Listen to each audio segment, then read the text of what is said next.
ભગવાન કૃષ્ણે અર્જુનને સરસ વાત કરી. ભગવાન કૃષ્ણે અર્જુનને સ્પષ્ટ કહ્યું કે સાંભળ અર્જુન, મારા માટે કોઈ કર્મ શેષ નથી, છતાંય હું કર્મ કરું છું. બાકી મારા માટે કઈ કર્મ શેષ જ નથી, કઈ કરવાની જરૂર નથી મારે. છતાંય તું જુએ છે કે હું ગાયો ચરાવવા માટે જાઉં છું. ગરમીની અંદર બળતા બપોરની અંદર પણ કૃષ્ણએ ગાયો ચરાવી છે. વરસાદની અંદર વરસતી ધારાઓની અંદર કીચડની અંદર ઢીચણ સુધી પગ ખૂંપી જાય એટલા કીચડની અંદર જઈને પણ કૃષ્ણએ ગાયો ચરાવી છે.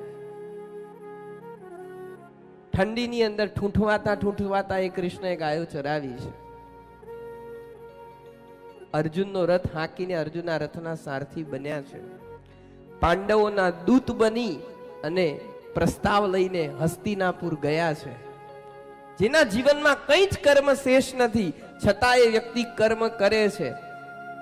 અને અર્જુનને કહે છે કે મારા જીવનમાં કઈ કર્મ શેષ નથી, છતાં હું કર્મ કરું છું. કેમ? કારણ કે મને જોઈ અને જગત શીખે છે. મહાજના યેન ગતસ્સ પંથા, મોટાને જોઈને નાનો શીખે છે. મને જોઈને જગત શીખે છે, માટે હું આ કરી રહ્યો છું.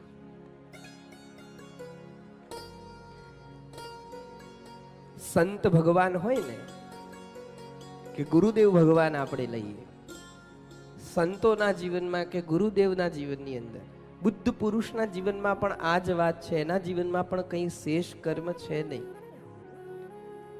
છતાં એક કર્મ કરે છે. એને જે મેળવવાનું છે મેળવી લીધું છે, છતાં સંત કર્મ કરે. કેમ? કારણ કે એને જોઈ અને સંસાર શીખી રહ્યો છે.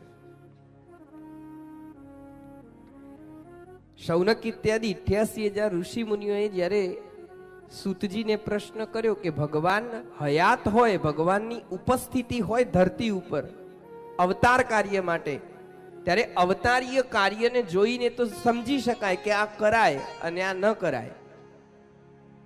માની લો કે ભગવાન રામચંદ્ર ધરતી ઉપર આવ્યા તો રામની ઉપસ્થિતિની અંદર સમજી શકાયું કે આ કરાય, આ ન કરાય, આવી રીતે જીવાય, આવી રીતે ન જીવાય. ભગવાન કૃષ્ણ અવતાર લઈને આ ધરતી ઉપર આવ્યા તો કૃષ્ણના જીવનને જોઈ અને સમજી શકાયું કે આ કરાય, આ ન કરાય, આમ જીવાય,